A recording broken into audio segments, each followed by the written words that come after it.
बड़े बड़े कोठियों को छोड़कर झोपड़ियों में रहना शुरू करो, तो शायद आपको गरीबों का दर्द समझ में आएगा कि एक ट्रक ड्राइवर जो महीने का 15,000 कमा रहा है, अगर उस पर जुर्माना 7 लाख लगाया जाए तो वो 7 लाख रुपए कहां से लाएगा, सोचने वाली बात है। अगर वो जेल चला जाएगा तो उसके बच्चों को कौन पालेगा, सोचने वाली बात है।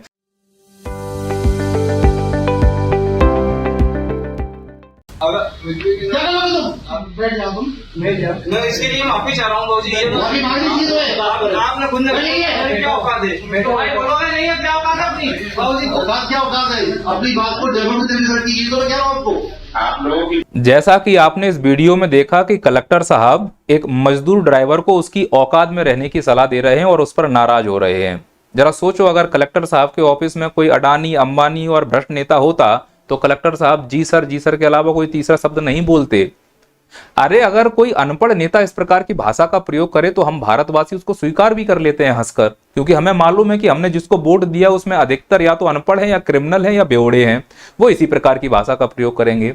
लेकिन सर, आप जिस पद पर बैठे हो उसकी प्रक्रिया बहुत जटिल है और इस जटिल एग्जाम की प्रक्रिया को या तो यूपीएससी या फिर स्टेट पीएससी के द्वारा करवाया जाता है। आप में से कई ऐसे छात्र होंगे जो इस YouTube चैनल से जुड़े हुए हैं, जो किसी न किसी एग्जाम की तैयारी भी कर रहे होंगे, पर इस YouTube चैनल पर तो केवल हम समकालिक मुद्दों की ही बात करते हैं। रही बात पढ़ाने के लिए, आप लोग मैसेज भी करते हो कि सर आपके कोर्सेज कहाँ मिलेंगे और आपके जो लेक्चर्स हैं एग्जाम से रिलेटेड वो कहाँ मिलेंगे। तो मैं बता दूं, यदि आप MPPSC की तैयारी कर रहे हो तो उसके लिए अलग से एक YouTube चैनल है। अगर आप UPSC की तैयारी कर रहे हो तो उसके लिए भी अलग से YouTube चैनल बना के रखा गया है। साथ ही साथ UGC नेट JRF के लिए भी अलग से YouTube चैनल बनाया हुआ है। कुल मिलाकर ये तीनों अलग से YouTube चैनल हैं जहां पर हम पूरी तरह से केवल एग्ज़ाम की ही बात करते हैं। यदि आप किसी अन्य एग्ज़ाम की तैयारी भी कर रहे हो तो नैया पार का आप एप्लीकेशन डाउनलोड कर लीजिए, प्ले स्टोर पर मिल जाएगा, जिसमें सभी स्टेट के एग्ज़ाम के लगभग कोर्स अवेलेबल हैं। अगर अवेलेबल नहीं होंगे तो बहुत जल्द अवेलेबल करा दिए जाएंगे। कुल मिला के रिकॉर्डिंग का काम चल रहा है और उसमें मेरे द्वारा ही पढ़ाया जाएगा। मैं क्या पढ़ाता हूँ, कैसे पढ़ाता हूँ, जो जानते हैं वो ठीक है, जो नहीं जानते हैं निवेदन है एक बार इन YouTube चैनल्स को आप देख लीजिए, नीचे लिंक दिया गया है डिस्क्रिप्शन पर। अगर आपने यूपीएससी दिया है, अगर प्रमोशन हुआ है तो स्टेट पीएससी से हुआ होगा, तो 3 चरणों का एग्जाम हुआ होगा जिसमें आपका पेशेंस देखा गया है। मैं ये मानता हूं कि सरकमटेंसेस पता नहीं क्या रहे होंगे, उस आपकी ऑफिस के अंदर किस प्रकार की बात हो रही होगी, उस पूरे वीडियो का एक क्लिप डाल दिया गया जिसमें आप कह रहे हो औकात में रहो। ये मैं मानता हूं कि क्लिप की वजह से आपको बदनाम किया जा रहा है, पर मुद्दा तो यही है कि आप जिस पद पर बैठे हो वो प्रतिकूल परिस्थितियों को संभालने के लिए ही आपको चुनकर वहां भेजा गया है। तो यदि आप एक ट्रक ड्राइवर की बातों को हैंडल नहीं कर पा रहे हो तो फिर आम जनता की बड़ी बड़ी मुसीबतों को कैसे हैंडल करोगे आप? और अगर आपको इस प्रकार की बातें करनी ही हैं तो आप बड़े बड़े बिजनेसमैन भगोड़ों से बातें कीजिए कि औकात में रहो, भ्रष्ट नेताओं से कहो औकात में रहो, तो हम सब भारतवासी आपके पीछे खड़े हो जाएंगे और गर्व से आपका सम्मान भी करेंगे। पर अगर दबे कुचले इन प्रकार के मजदूर ड्राइवरों से आप कहोगे औकात में रहो तो फिर आपको विरोध का सामना करना पड़ेगा और आपको इसका पनिशमेंट भी मिलना चाहिए। और मध्य प्रदेश के नवनिर्वाचित मुख्यमंत्री माननीय डॉक्टर मोहन यादव जी ने तुरंत कार्रवाई की है, जो उनकी संवेदनशीलता को दिखाता है, और कलेक्टर साहब को अभी कुछ पद से विमुक्त करने की प्रक्रिया चालू कर दी गई है। पर यह एक हल नहीं है, क्योंकि केवल एक कलेक्टर को पद से विमुक्त करने से काम नहीं चलेगा, इस पर गहराई से विचार करने की जरूरत है। खासकर जो मजदूर वर्ग है, जो रोड के किनारे ठेला लगाते हैं, जो ट्रक ड्राइवर हैं, जो किसान वर्ग है, वो इन सब प्रकार के अधिकारियों से बड़ा प्रताड़ित है। अधिकारी बड़ा रोष में आ जाता है, वो फिर लगता है कि हम ही भगवान हैं, फिर वो गलती नहीं देखता। अब जैसे ये पुलिस वाला मान लो कहीं का भी है, मैं एक एग्जांपल के लिए दे रहा हूं, इस प्रकार से सब्जी के ठेले में लात मार रहे हैं। फिर से मैं बोल रहा हूं कि हो सकता है कोई परिस्थिति दूसरी हो, पर ये पिक्चर देख के समझ में आ रहा है कि आपने सब्जी के ठेले में लात मारी है। आपने 20 बार सब्जी वाले से कहा होगा यहां मत लगाओ नहीं तो ट्रैफिक व्यवस्था डिस्टर्ब होती होगी, बावजूद आपको गुस्सा आया होगा और आपने लात मार दी। पर इससे आपकी संवेदनशीलता समझ में आती है। सोचने वाली बात है, जो मजदूर सब्जी का ठेला लगा रहा है, पानी पूरी का ठेला लगा रहा है, अंडे का, मोमोज का, चाउमीन का ठेला लगा रहा है, वो ठेला क्यों लगा रहा है, वो पकौड़े क्यों तल रहा है?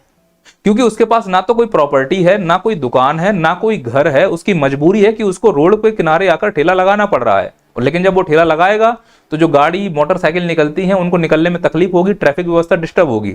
यानी दूसरों को तकलीफ ना हो, इसीलिए सबसे अच्छा है कि गरीबों को तकलीफ दे दिया जाए। सरकार जो फालतू के खर्चे करती है प्रचार एडवर्टाइजमेंट में, होर्डिंग लगाने में, सेल्फी पॉइंट बनाने में, उस पैसे से अगर सरकार चाहे तो इन ठेले वालों के लिए कहीं शहर में दूसरी वैकल्पिक व्यवस्था कर सकती है। खासकर मैं इंदौर नगर निगम से निवेदन करना चाहता हूं कि जो आपकी पीली गाड़ी आती है, पीली गाड़ी देखते ही बेचारे जो रोड के किनारे ठेला लगा के खड़े होते हैं, उनका दर्द, उनका चेहरा देखने लायक बनता है। या तो आप वसूली करके चले जाते हो या उनके ठेले को उठाकर ले जाते हो। अरे इससे अच्छा ये है कि तुम उनके लिए कोई वैकल्पिक व्यवस्था कर दो। वो क्या इंसान नहीं है? क्या वो भारत के नागरिक नहीं है कि केवल ये व्यवस्थाएं बड़े बड़े अमीर लोगों के लिए ही होंगी? तो उनको समस्या हो रही है, इस चीज के लिए हमें समझने की जरूरत है, पर इनको औकात में रहना पड़ेगा। जो भगौड़े हैं इन्हें औकात में रहने की जरूरत नहीं है, मतलब ये सर्वोच्च हैं, इन्हों को कोई तकलीफ नहीं होनी चाहिए, इसलिए हम जैसे मजदूरों को तकलीफ का सामना करना पड़ रहा है। सरकार की गलती यह है कि जब आप कानून लाए थे और इस कानून से सबसे ज्यादा प्रभावित अगर ट्रक वाले हो रहे थे तो एसोसिएशन से बैठकर बात करनी चाहिए थी। अब सरकार यह कह रही है कि ये कानून अभी लागू नहीं होगा, पहले ट्रक एसोसिएशन से बात की जाएगी। उल्टा कर रहे हो, आपको पहले बात करनी चाहिए थी। हालांकि इस कानून के फायदे ज्यादा हैं, नुकसान कम है। अगर संशोधन कर दिया जाए तो निश्चित तौर पर यह कानून सभी के लिए फायदेमंद होगा, पर संशोधन के लिए बैठकर बात करनी चाहिए। पर हमारे सांसद तो निलंबन खेल रहे हैं। हमने उनको चुनकर भेजा है कि जाके बहस कीजिए कानून बनाने के लिए, वो निलंबन और मिमिक्री करने में व्यस्त हैं। तो देश कैसे चलेगा? क्योंकि हम एक दूसरे से बात ही नहीं करना चाहते। इस देश में जो संवाद है वो एक तरफा हो गया है। हम केवल आपको अपनी मन की बात सुनाएंगे, तुम्हारे मन में क्या चल रहा है बाढ़ में जाओ, हमें इससे मतलब नहीं है। भाई हमारे मन की भी तो सुन लो कि हम बेरोजगार हैं, कि हम पकौड़े तल रहे हैं, कि हम ठेला लगा रहे हैं। हम मजदूर आदमी 7 लाख रुपए कहां से लाएंगे? हम तो 15,000 रुपए ड्राइवर आदमी कमाते हैं, बच्चों को अच्छे से स्कूल में नहीं पढ़ा पा रहे हैं। अगर कानून बनाना है तो फिर ऐसा कानून बना दो कि 7 लाख रुपए की व्यवस्था जिस ट्रक मालिक है वो करेगा, या फिर कंपनी हमारे लिए बीमा करा के दे दे सरकार। जो भी ट्रक चल रहे हैं उसमें डेस्क कैमरा लगा के दे दे, कैमरे में रिकॉर्ड हो जाएगा किसकी गलती है किसकी गलती नहीं है। अगर ट्रक ड्राइवर का एक्सीडेंट होता है, हाथ पैर टूटते हैं, तो उसको जीवन भर बीमा या पेंशन मिलना चाहिए, उसके परिवार के लिए कुछ व्यवस्था तो होनी चाहिए। केवल ट्रक ड्राइवर के ऊपर इल्जाम लगा दिया। दूसरी बात, अधिकांश ट्रक ड्राइवर दारू पी के चलाते हैं, इसमें कोई दो राय नहीं है। तो सबसे पहले हाईवे के आसपास चाहे 10 मीटर हो 100 मीटर हो, ठेके बंद कर देनी चाहिए। सरकार अपना राजस्व का नुकसान नहीं करना चाहती है, तो बदले में लोगों को अपनी जान का नुकसान करना पड़ता है। इसीलिए औकात में रहने के लिए हम सबको औकात में रहना पड़ेगा, तब ये देश आगे जाएगा। केवल मजदूरों को औकात में रखने से कुछ हासिल नहीं होगा। और अगर मजदूर अपनी औकात में आ गए ना, तो इस देश में जो बड़े बड़े पूंजीपति, जो भ्रष्ट नेता बैठे हैं, वो एक एक रोटी के लिए तरस जाएंगे। हमको तो ऐसा लगता है इस भारत देश में सिर्फ इन पूंजीपतियों और भ्रष्ट नेताओं की जिंदगी है। बाकी हम मजदूर लोगों का जन्म तो जनसंख्या गणना कराने के लिए हुआ है। या ज्यादा से ज्यादा हम किसी रैली में जाकर भीड़ का हिस्सा बनेंगे, या बाबा मौलवियों के द्वारा जो प्रवचन दिए जा रहे हैं उनके टेंट का हिस्सा बन जाएंगे जाके, या फिर सरकार जो भी नीतियां लाती हैं और उस नीतियों का भुगतान सबसे ज्यादा कौन करता है? आम आदमी। तो हमको कहां लगा दिया जाएगा? लाइनों में लगा दिया जाएगा। पेट्रोल खत्म हो गई है तो पेट्रोल की लाइन में लग जाओ, अगर राशन नहीं है तो राशन की लाइन में लग जाओ, खाद नहीं मिल रहा है तो खाद की लाइन में लग जाओ। इस प्रकार से हमको समस्याओं का सामना करना पड़ता है। टिकट नहीं है तो टिकट की लाइन में लग जाओ। देश में बुलेट ट्रेन चलने को तैयार है, अच्छी बात है, बुलेट ट्रेन सिंबल है कि वह देश आगे जाने की तैयारी कर रहा है। लेकिन यह भी सोचना चाहिए कि जब भारत में छठ पूजा होती है तो बोगियों के अंदर लोग भैंस बकरी की तरह भर के जाते हैं। तो जिस देश में जर्नल डब्बे की व्यवस्था ज्यादा नहीं है, वहां बुलेट ट्रेन चलाना एक प्रकार से अमीरों के लिए सुख देने वाली बात ही हो जाएगी। हमारा 68% लोग गांव में निवास करता है, तो सरकार को पूरी नीतियां उस हिसाब से बनानी चाहिए। इसीलिए औकात में रहने की जरूरत उनको है जो हम लोगों के टैक्स के पैसे से वेतन ले रहे हैं। अब कुछ बोलेंगे कि मजदूर तो टैक्स देता नहीं है। अरे जो आप चीज खरीदते हो ना, सुई, उस पर भी टैक्स लगता है। 2 प्रकार के टैक्स होते हैं, डायरेक्ट और इनडायरेक्ट। आप कोई भी वस्तु और सेवा लेते हो उस पर बेटा टैक्स देते हो आप लोग। तो जो आप टैक्स दे रहे हो वो सरकार के पास जीएसटी के फॉर्म में जा रहा है। तो जीएसटी भी एक प्रकार का टैक्स है, सबसे ज्यादा कलेक्शन कर रहा है भारत में। पर वो टैक्स का पैसा जा कहां रहा है? ना हमें फ्री में शिक्षा मिल रही है, उस पर भी 18% का टैक्स लग रहा है। ना हमको हॉस्पिटल की सुविधा मिल रही है, उस पर भी अगर सरकारी हॉस्पिटल में जाओ, कोरोना के समय में तो ऑक्सीजन खत्म हो गया था। तो इन सब व्यवस्थाओं पे हमें बात करनी चाहिए। औकात में रहने की उन भ्रष्ट नेताओं को जरूरत है जिन्होंने देश को खा लिया है। औकात में रहने पर उन घमंडी अधिकारियों की जरूरत है जो हमारे टैक्स के पैसे से चल रहे हैं। अगर किसान मजदूर औकात में आ गया ना, तो इस देश के लिए दाने दाने के लिए मोहताज। सोच कर देखो, अगर ये बात किसान को दिल में लग जाए और वो औकात में आ जाए।